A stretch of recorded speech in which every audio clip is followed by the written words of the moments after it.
तो दोस्तों good morning, Radhe Radhe. आप लोग कैसे होंगे? आई होप आप लोग बहुत अच्छे होंगे, स्वस्थ होंगे, मस्त होंगे। दोस्तों सभी लोगों को ठंड की हल्की हल्की गुड मॉर्निंग, राधे राधे। दोस्तों सोमवती अमावस्या की ढेर सारी शुभकामनाएं। और सोमवती अमावस्या पे अपने लड्डू गोपाल की पूजा कैसे करें, सोमवती अमावस्या की कथा क्या है। वैसे तो दोस्तों अमावस्या तो हर महीने आता है, लेकिन जो अमावस्या सोमवार को पड़ता है उसका अहम ही महत्व होता है, उसका कुछ अलग ही महत्व होता है। तो दोस्तों आप लोगों को पता है कि पूर्णिमा हो चाहे अमावस्या, अपने लड्डू गोपाल को पंचामृत से स्नान कराना है। और जैसे आप लोग डेली पूजा करते हैं वैसे अपने लड्डू गोपाल की पूजा सेवा करनी है। अमावस्या कोई फेस्टिवल फंक्शन पड़े तो अपने लड्डू गोपाल को तो नया नया ड्रेस पहनाना रहता है। तो देखिए मैं येलो येलो ड्रेस पहनाई हूँ। और ठंड ज़्यादा हो गई है तो इसलिए मैं देखिए स्वेटर भी इनको पहना दी और कैप भी लगाई हूँ, क्योंकि ठंड बहुत ज़्यादा बढ़ गई है दोस्तों। तो दोस्तों आप लोग देखिए सुनिए सोमवती अमावस्या की कहानी क्या है। इसकी कहानी आप लोग सुनिए, ध्यान से सुनिएगा दोस्तों, ढेर सारा प्यार आप लोग दीजिएगा। और सोमवती अमावस्या का व्रत, बहुत से लोग सोमवती अमावस्या का व्रत भी रखते हैं। सोमवती अमावस्या के दिन पीपल के पेड़ का पूजा होता है। सुहागिन महिलाएं सज-धज संवर के दिन जाती पीपल के पेड़ पे अपने सुहाग की रक्षा के लिए व्रत रखती हैं और पूजा करती हैं। और वहाँ पे पूजा जब कर लेती हैं, पूजा करने के बाद दोस्तों हाथ में अक्षत चावल लेकर फिर कहानी सुनती हैं। इसकी कहानी बहुत ही अनोखा है दोस्तों। सुहागिन महिलाएं, इस कहानी सोमवती अमावस्या की कहानी है कि एक गांव में बहुत गरीब ब्राह्मण और ब्राह्मणी रहते थे। ब्राह्मण के बेटा बहू थे और बेटी थी। ब्राह्मण को 5 बेटा और 1 बेटी थी, जिसमें दोस्तों एक दिन ऐसी एक कहानी होती है कि एक घटना घट जाती है। एक साधु आता है भिक्षा मांगने, और वो जब वो भिक्षा मांगता है तो भिक्षा देने उसकी लड़की जाती है, तो साधु ने अपना हाथ हटा लेते हैं, भिक्षा उसके हाथों से नहीं लेते हैं।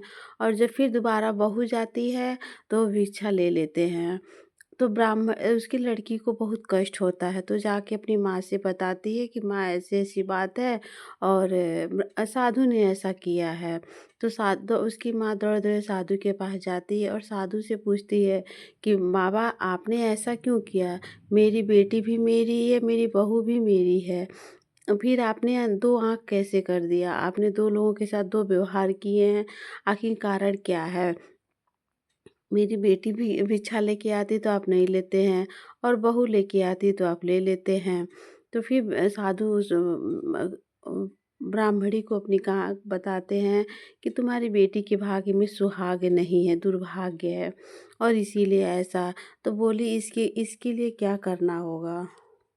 इसके लिए क्या करना होगा? तो साधु बताते हैं कि बहुत कठिन परीक्षा इसकी है, इसके आपको करना पर बोली मैं करूँगी। तो ब्राह्मणी को कहानी बताते हैं कि 7 समुंदर पार पार एक सोना धोबिन है, उसके घर जाके तुमको सारा काम करना रहता है, करना पड़ेगा। ब्राह्मणी एक काम करने को तैयार हो जाती है, क्योंकि बेटी की सुहाग की बात रहती है। ब्राह्मणी 7 समुंदर पार चली जाती है। 7 समुंदर पार जब चली जाती है, उसके घर जाके देखती हैं उस सोना धोबिन को 7 बहुएँ थी, जो सातों काम नहीं करना चाहती थी, डेली लड़ाई करती थी, कोई काम करने के लिए तैयार नहीं होती थी। और सुबह में जब सोए रहते थे तब ब्राह्मणी जाती थी, सारा काम कर डालती थी, कोई कुछ जान भी नहीं पाता था। ऐसे करते-करते कई दिन बीत गए, तो सोना धोबिन बोली ऐसी कौन-सी बहू मेरी लायक हो गई है जो सारा काम कर डालती है, आज मैं पता लगा कर ही रहूँगी। तो उसको पता नहीं चलता है, वो अपनी उँगली काट लेती है और सोना धोबिन रात में सोती नहीं है कि दर्द होगा तो मैं सो नहीं पाऊँगी। और जब ब्राह्मणी जाती है उसके घर काम करने, तुरंत हाथ पकड़ लेती है उसकी सोना धोबिन और पूछती है कि हे देवी तुम कौन हो, ऐसा क्यों कर रही हो? ब्राह्मणी सारी कहानी बता देती है।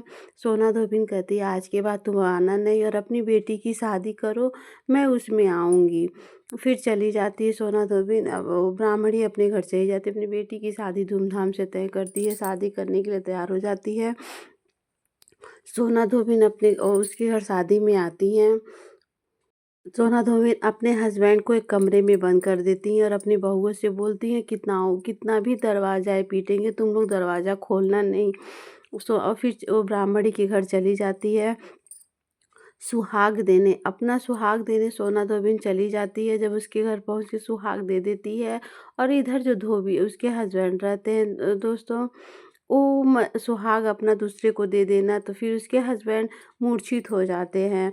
सोना दिन सुहाग दे के जब फिर उसकी विदाई, ब्राह्मणी खूब अच्छे से उसकी विदाई, पूरा सब कुछ सामान से दे के उसकी विदाई की। तो सोना धोबिन जब वापस आ रही थी तो उस दिन पड़ा था सोमवती अमावस्या, जो के पेड़ के नीचे कुछ जानवर थे जो ऐसे वो 113 बार घूम रहे थे। वो पूरा काम बैठ के सोना धोबिन गिन डाली कि आखिर में क्या है। उसके बाद से दोस्तों सोना धोबिन भी जितना सामान पाई थी उस दिन ऐसे वो सोमवती अमावस्या की पूजा कर डाली, और उसके ब्राह्मण की लड़की का भी सुहाग वापस आ गया और सोना धोबिन का भी सुहाग वापस आ गया। तो सोमवती अमावस्या का दोस्तों कथा ऐसे है, बहुत अच्छा लगता है कि इसे दोस्तों इसलिए सुहागिन औरतें पूजा करती हैं।